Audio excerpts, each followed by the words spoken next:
নমস্কাৰ আজিৰ ভিডিঅ'ত আমি চাম APDCL ৰ জুন মাহৰ ষ্টেটমেণ্ট এই ভিডিঅ'টো বহুত ইম্পৰ্টেণ্ট কাৰণ নতুনকৈ টেৰিফ চেঞ্জ হৈছে মানে ৰেট চেঞ্জ হৈছে সেইকাৰণে শেষলৈকে ভিডিঅ'টো চাব স্ক্ৰীনত আপুনি দেখা পাইছে APDCL ৰ নতুন নোটিছ এই নোটিছ আপুনি ৱেবছাইটত পাব এক্টছ এণ্ড পলিচিজ টেবত ইয়াত চাব যে FPPPA ৰেট 30 পইচা পাৰ ইউনিট হ'ব আৰু জুন 2023 পৰা এপ্লিকেবল হৈছে স্ক্ৰীনত আপুনি দেখা পাইছে যে জুন মাহৰ ষ্টেটমেণ্টটো কেনেকৈ ক্যালকুলেট কৰা হৈছে ইউনিটৰ ক্যালকুলেশ্যন চাব প্ৰথম স্লেবত 120 ইউনিট আছে কাৰণ জুনত 30 দিন ক্যালকুলেট কৰা হৈছে 5 টকা 70 পইচা কৰি 684 টকা ক্যালকুলেশ্যনটো ঠিকই আছে নেক্সট স্লেবত 94.58 ইউনিটস 7 টকা পাৰ ইউনিট কৰি 662 টকা 6 পইচা ক্যালকুলেশ্যনটোও ঠিক আছে আৰু লাষ্ট স্লেবত 9.24 ইউনিটস 7 টকা 90 পইচা কৰি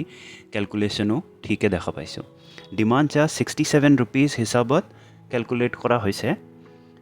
FPPPA চাৰ্জ ক্যালকুলেট কৰা হৈছে সব ইউনিট যোগ দি 30 পইচাৰে মাল্টিপ্লাই কৰি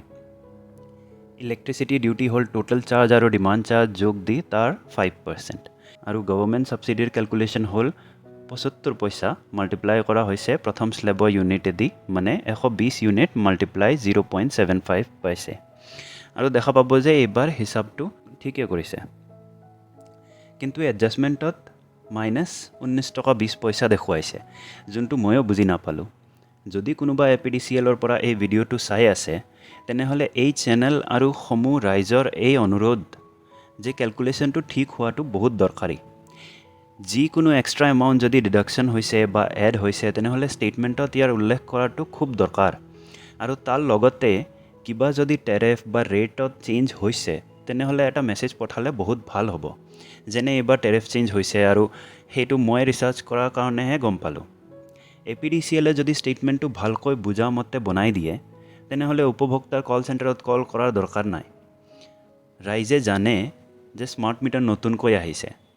সব স্থিৰ মানে ষ্টেবল হ'ব কিন্তু টাইম লাগিব এটো সবে জানে কিন্তু যোৱা 6-7 মাহ হৈ গল কিন্তু সব মাহৰ ষ্টেটমেন্টত কিবা নহলে কিবা ভুল দেখা পাইছো মই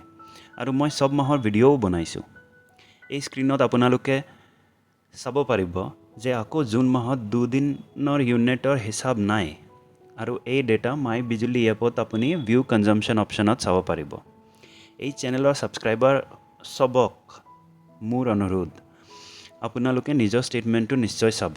আৰু যদি কিবা কোৱেশ্চন আছে তেনেহলে কমেন্ট কৰিব আজিৰ বাবে ইমানেই ভাল থাকিব ধন্যবাদ